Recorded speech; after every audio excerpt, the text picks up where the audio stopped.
Imagine two disciples traveling down the road. They're the ones hired to find a hotel in the Samaritan village. Now, they're not named, so I imagine these two disciples are probably two of Jesus' disciples we don't usually hear about. Let's say Bartholomew and Judas, not Iscariot. Wouldn't that be a bummer of a name? Hi, I'm Judas, but not that one.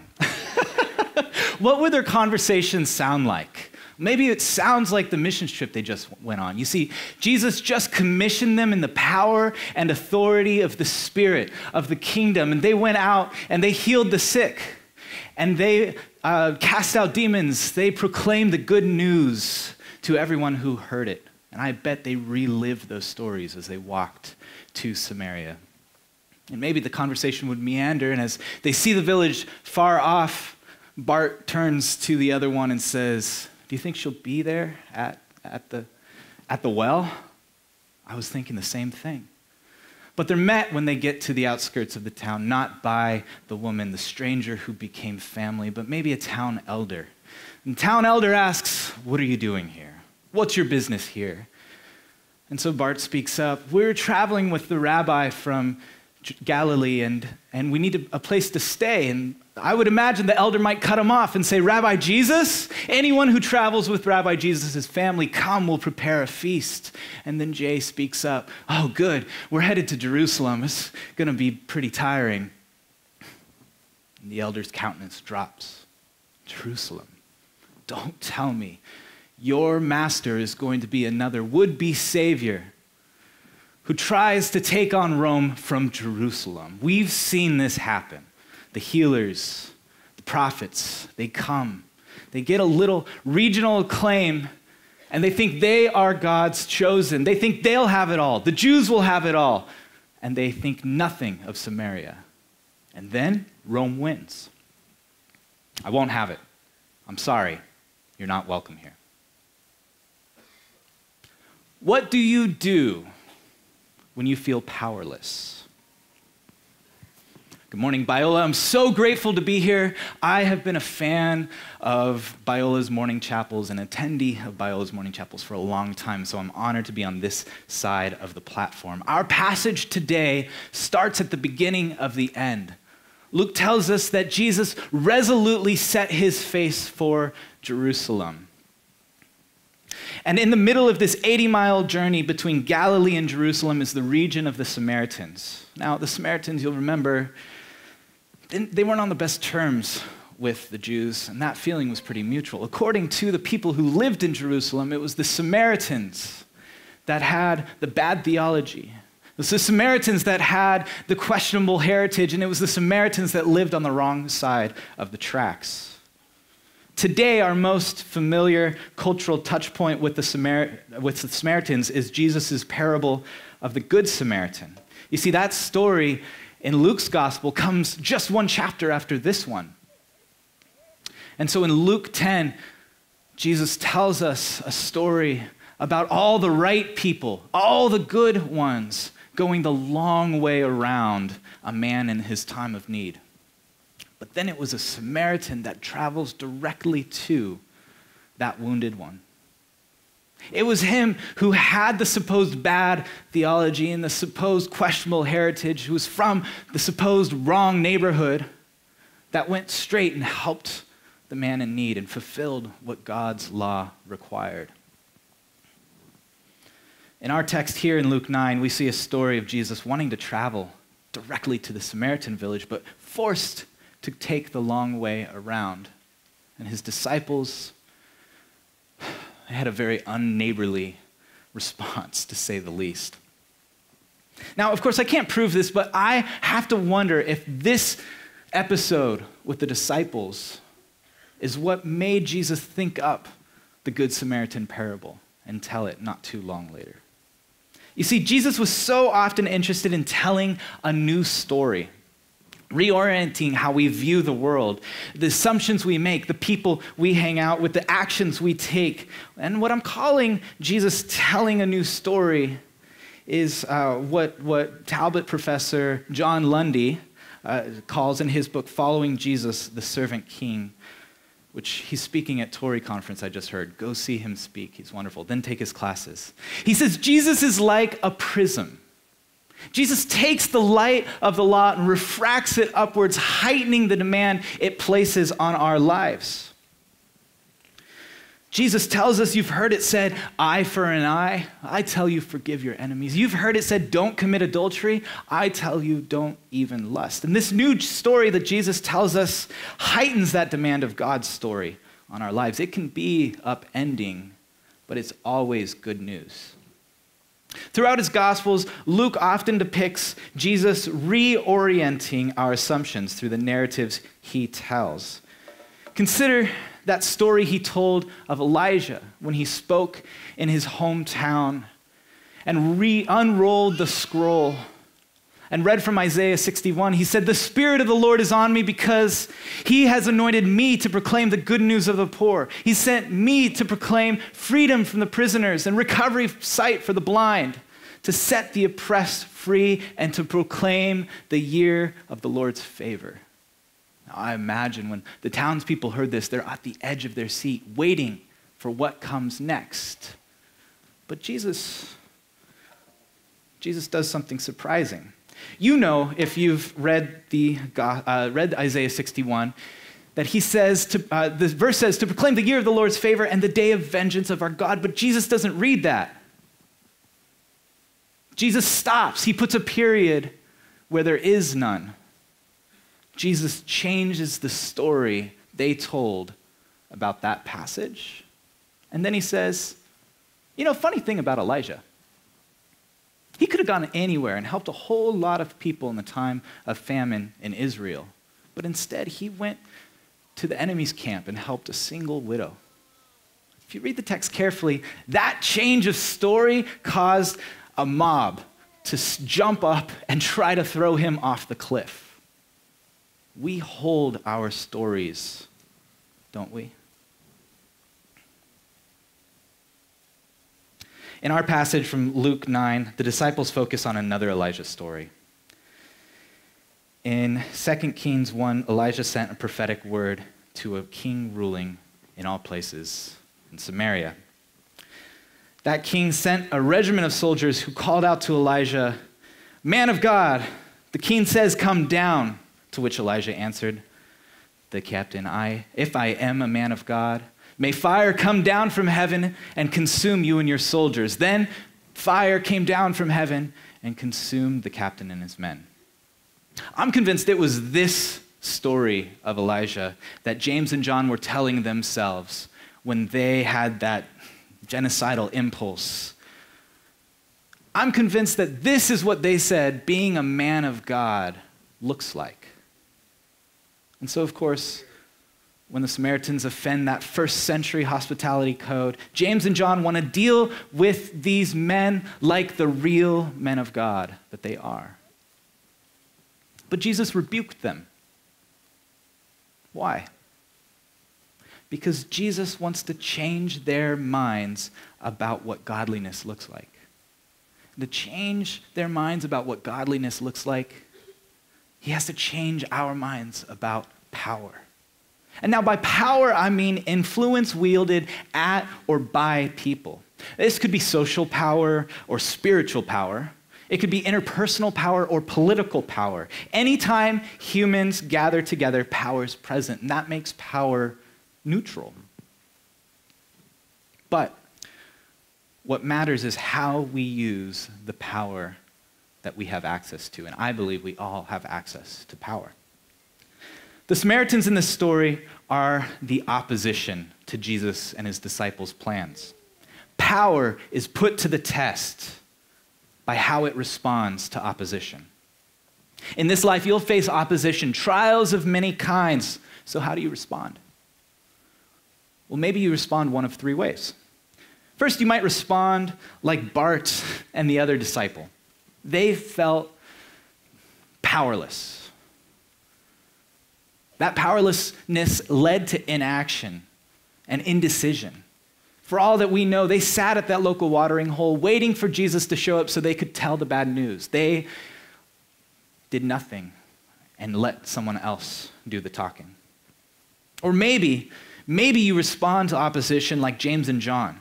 Like the sons of thunder, power swells in your chest when you face an obstacle. And you become that unstoppable force that will plow through any immovable object. So often, these are the two ways, the two stories we tell ourselves about power. We either surrender to the strength of the opposition or we force our way through until we have the upper hand. But neither response is the response Jesus took. And tucked into this situation, this really brief narrative in Scripture, is a discipleship moment consistent with everything Jesus ever said about power and how we as his disciples should use it. Because Jesus wants to change our story of what power is for. Have you ever had your story completely changed? I have.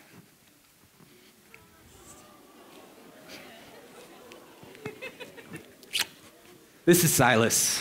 7 months ago today, he flipped my world upside down. I'm this guy's biggest fan. Seriously, this week he learned to pull himself up, and I was ecstatic. I was beaming. So was he. When the story about greatness came up as they set out for Jerusalem, Jesus overhears an argument between his disciples. They're arguing, who's going to be great? And so Jesus takes a child, maybe as small as Silas here, and he says, if you can see me, if you can see God in this little one, then you're on your way to greatness. Now, my son is great, but he's not strong. He's not powerful. He's not mighty like we think of the powerful. Let me tell you, he has my heart.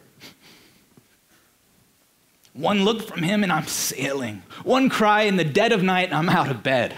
That's saying something. But you have to know and you have to choose to see power differently. To see that as a power. It's not just me. People have told me they've held him and said, I just feel so much better now. You can try it if you ask.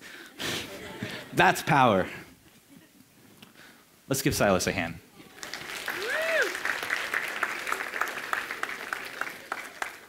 When the topic of who's the greatest comes up again, Jesus tells the disciples, you know, all the nations of the world, they use power to climb up on one another, to pin each other down, but not so with you. I imagine the specifics of the rebuke that Jesus tells didn't make the cut in Luke's gospel because it was just Jesus repeating himself. He probably said something like, don't you know this isn't how we use power? Haven't you seen what happens when power is weaponized? Do you think I said do unto others as a suggestion? If we use power in this way, how is the kingdom of heaven? How is God's dream any different than the nightmares of war and assault and Holocaust that define the status quo of Rome and every other nation, every other empire in this world? It's not to be this way with you. Some manuscripts tell us that this rebuke ends with the reprimand, you don't know what manner of spirit you're speaking from. For the Son of Man came not to destroy people's lives, but to heal them. So what manner of spirit are you acting in? The spirit to kill and destroy, or the spirit to heal and save? Jesus constantly compares his story of power and greatness within the kingdom to the power structures of those outside it. The implication is this: the Spirit of God's story about power is different than what we see and hear in the world. But that same Spirit is active when Jesus is rebuking the storm, and it's active when Jesus is rebuking his disciples. We can't think that God cares how power is used only in the public and dramatic and not for the personal and the daily. We can't expect to see and experience the greatness of God's power in the explosive if we don't seek to practice it in the mundane minutia of our lives. That's like thinking that a lasting relationship is only about the grand gestures, the flowers, the limo ride, the cinematic proposal, standing outside on the lawn with a boombox. But that same relationship has nothing to do with doing the dishes, with showing admiration, with asking forgiveness. Biola, I need you to be powerful. There's too much at stake. God has commissioned us in the power of the kingdom to communicate God in this world.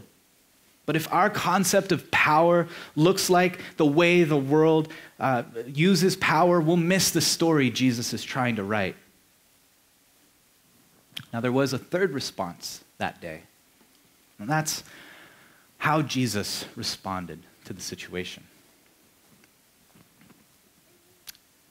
When faced with the inhospitality of the Samaritans, whatever their reason was, Jesus walked away.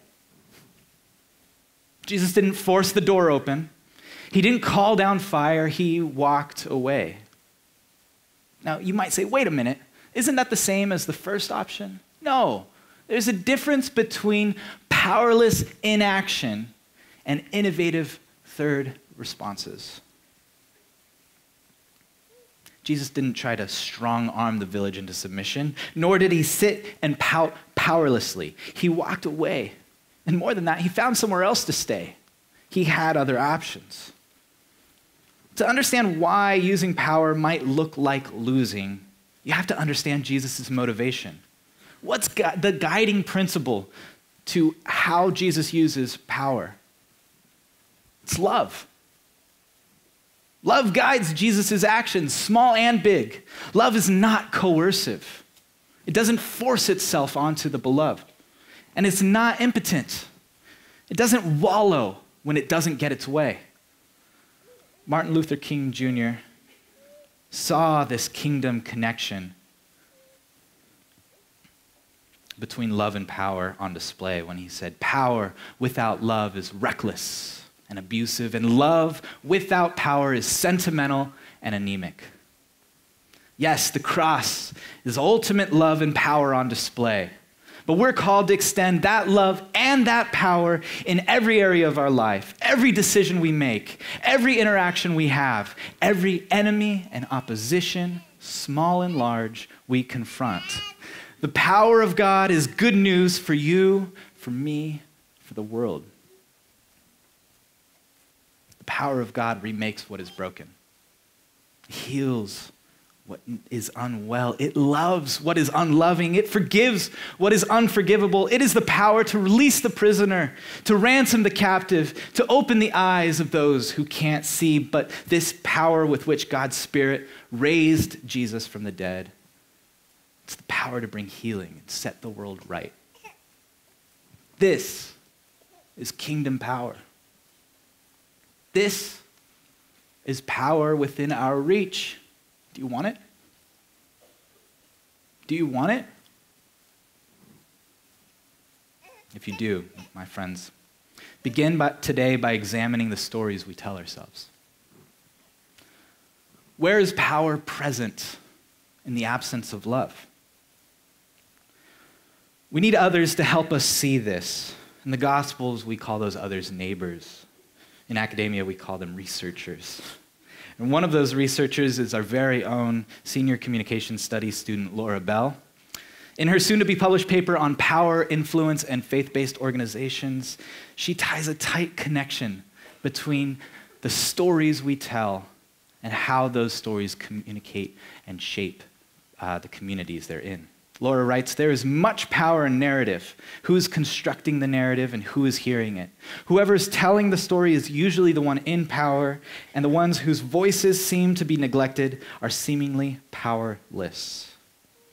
So whose stories are we listening to? What's the spirit behind those stories? Today is the inaugural Indigenous Peoples Day in Los Angeles, and I'd be remiss if I didn't acknowledge our Indigenous sisters and brothers. The change in what this day commemorates is a change not in fact, but in what story we pay attention to. And this shift in attention is a shift toward what some have been saying for a long time. Particularly, I think of Native American theologian Richard Twiss, who shared this chapel stage with you at Biola before he passed a few years ago. Twiss speaks of a 7-generation worldview. He says the living stories of the last 3 generations, our mothers, our grandmothers, our great-grandmothers, those living stories affect our life and our generation today. And the daily decisions we make, the stories we write and live into, those stories have the power to affect the 3 generations after us. There is power in your daily decisions, and there's power in the stories you pay attention to. If we use power without love as its guide, Jesus has another story to tell us. Biola, in the face of opposition, I want you to be powerful. But even more than that, I want you to use that power for the sake of the love that's rescued you. I want you to write stories that look and sound and act like Jesus would have them look, sound, and act. Like Jesus looked, sound, and acted as he lived in the first century.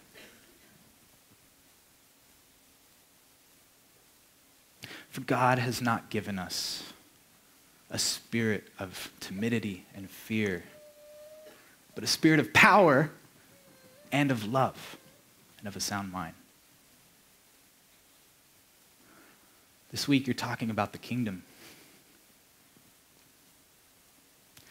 And you're living in the kingdom. And that power that Jesus exercised when he calmed the storm, that power Jesus exercised when he healed the sick, that power Jesus exercised when he walked away is the power he's inviting you into. It's the story he wants to write with your life. And so he's asking, what manner of spirit are you walking in? What stories are you telling yourself about power and why you're pursuing it? How you're going to use it? He's calling you to write a different story. Discover who you're called to be at Biola University, a leading Christ-centered university in Los Angeles, with programs on campus and online. Subscribe for more of our videos and learn more at biola.edu.